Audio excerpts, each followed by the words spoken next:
Quotes. അപ്പൊ നമ്മൾ നേരം വെളുത്ത് നീറ്റൊക്കെ ജനാലയെക്കൂടെ എന്തെങ്കിലും വ്യൂ കാണുന്നുണ്ടോ നോക്കാൻ വേണ്ടി പോവാണ് കേട്ടോ. ജനല് തുറന്നേക്കന്നെ കുറെ വീടും ടെറസും ആണ് കണ്ടെങ്കിൽ അങ്ങ് ദൂരെയായിട്ട് ഞാനൊരു മല കണ്ടു. അതാണ് നമ്മുടെ റൂമിൽ നിന്ന് കാണുന്ന വ്യൂ. കുറച്ചേരം അതിന്റെ ഭംഗിയൊക്കെ നോക്കി എന്നിട്ട് പിന്നെ നമ്മൾ നേരെ കുളിന്തേവരൊക്കെ കഴിക്കാൻ വേണ്ടി പോവാണ്. പിന്നെ നമ്മൾ സ്ഥിരം ചെയ്യുന്ന സ്കിൻ കെയറും ചെയ്തു, പിന്നെ കുറച്ച് മേക്കപ്പും കൂടെ ചെയ്തു കേട്ടോ. വോയിസ് ഓവർ ചെയ്യുമ്പോൾ ബാക്ക്ഗ്രൗണ്ടിൽ കേൾക്കുന്ന സൗണ്ട് ഇവിടെ നല്ല മഴ പെയ്യുന്നുണ്ട് കേട്ടോ, അതിന്റെ സൗണ്ടാണ് കേൾക്കുന്നത്. മേക്കപ്പ് എന്ന് വെച്ചാൽ ലിപ് ലൈനർ വെച്ചിട്ട് ലിപ്പ് ഫില്ല് ചെയ്ത് കൊടുത്ത് പിന്നെ കണ്ണെഴുതി, അത്രേ ഉള്ളൂ കേട്ടോ. പ്രതീക്ഷിക്കാത്ത നേരത്തെ പെട്ടെന്നുണ്ടായ ഒരു ട്രിപ്പാണ്. ഞാൻ വരുമ്പോൾ ഡ്രസ്സൊന്നും കൊണ്ടുവന്നിട്ടുണ്ടായിരുന്നില്ല, അപ്പൊ ഈ ഇട്ടിട്ടുള്ള ഡ്രസ്സൊക്കെ എന്റെ താത്താടെയാണ് കേട്ടോ. അങ്ങനെ നമ്മൾ റൂമൊക്കെ ചെക്കൗട്ട് ചെയ്തിട്ട് ഇറങ്ങി നേരെ നമ്മൾ പോണത് ചായ കുടിക്കാനാണ് കേട്ടോ. ഒരു വണ്ടി കയറിയപ്പോ തൊട്ട് ഒരു റിയാക്ഷനും ഇല്ലാണ്ട് ഇരിക്കുന്നുണ്ട്. എവിടേക്കാണോ വ്യത്യങ്ങളൊക്കെ പോണെന്ന് ആലോചിക്കും. എന്റെ സൗന്ദര്യം ആസ്വദിച്ച് മതിയായപ്പോ ഞാൻ കുറച്ചു നേരം പ്രകൃതി രമണിയുടെ സൗന്ദര്യം ആസ്വദിച്ചുകൊണ്ടിരിക്കുന്നുണ്ട്. ഇപ്പൊ പുറത്തേക്ക് നോക്കിയാൽ നല്ല അടിപൊളി വ്യൂ ആണ്. നമ്മൾ നേരെ ചായ കുടിക്കാൻ പോണത് നമ്മുടെ ചെല്ലഞ്ചേട്ടന്റെ കടയിലേക്കാണ്. കുറച്ചടുത്ത യാത്രയ്ക്ക് ശേഷം നമ്മൾ ഇതാ സ്പോട്ടിൽ എത്തിയിട്ടുണ്ട്.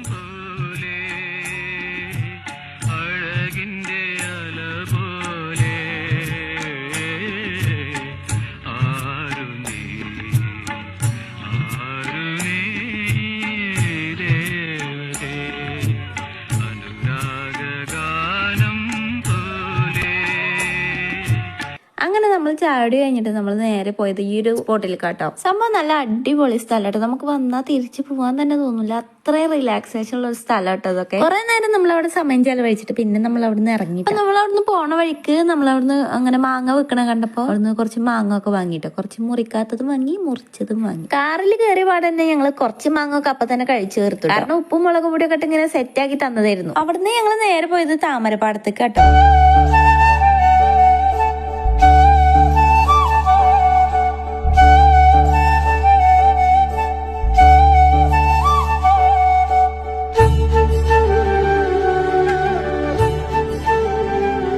കണ്ണ് കാണാണ്ടായപ്പോ ഞങ്ങൾ നേരെ ഹോട്ടലിൽ പോയിട്ട് ഫുഡ് അടിക്കാൻ കയറി. അവിടെ പോയപ്പോ സാമ്പാർ, ഉപ്പേരി, അച്ചാർ, പപ്പടം അങ്ങനെ എല്ലാ നാടൻ ഐറ്റംസ് കൂട്ടിയിട്ട് ഞങ്ങൾ ഫുഡ് കഴിച്ചു. ഫുഡിന്റെ കാര്യത്തിലെല്ലാം നല്ല സാറ്റിസ്ഫാക്ഷൻ ആയിരുന്നു കേട്ടോ. എല്ലാ ഐറ്റംസും നല്ല ടേസ്റ്റിനായിരുന്നു കേട്ടോ. അപ്പൊ ഞാൻ വയറ് നിറച്ച് ഫുഡ് കഴിച്ചു. സാധാരണ ഞാൻ യാത്ര ചെയ്യുമ്പോൾ ഇത്രയും ഫുഡൊന്നും ഇങ്ങനെ വയറ് നിറച്ച് കഴിക്കാറില്ല, പക്ഷെ ഇത് ടേസ്റ്റ് കൊണ്ട് അങ്ങനെ കഴിച്ചു പോയിട്ടോ. പിന്നെ ഞങ്ങൾ നേരെ പെട്രോൾ അടിക്കാൻ കയറി. വയറ് നിറച്ച് ഫുഡ് കഴിച്ചോണ്ടെന്ന് അറിയില്ല, വണ്ടി കയറിയ പാടെ ഞാൻ വേഗം ഇറങ്ങിയിട്ടോ. ഒരു ഉറക്കം കഴിഞ്ഞാൽ നീറ്റപ്പോഴേക്കും എനിക്ക് നല്ല വിശക്കാൻ തുടങ്ങിയിട്ടോ. അപ്പൊ ഞാൻ വണ്ടിയിലുള്ള മാങ്ങ ഒക്കെ എടുത്ത് കഴിച്ചു. ഇനി അടുത്തായിട്ട് എവിടേക്കാ പോകേണ്ടെന്നുള്ള പ്ലാൻ ചെയ്തോണ്ടിരിക്കട്ടെ ഞങ്ങളെല്ലാരും.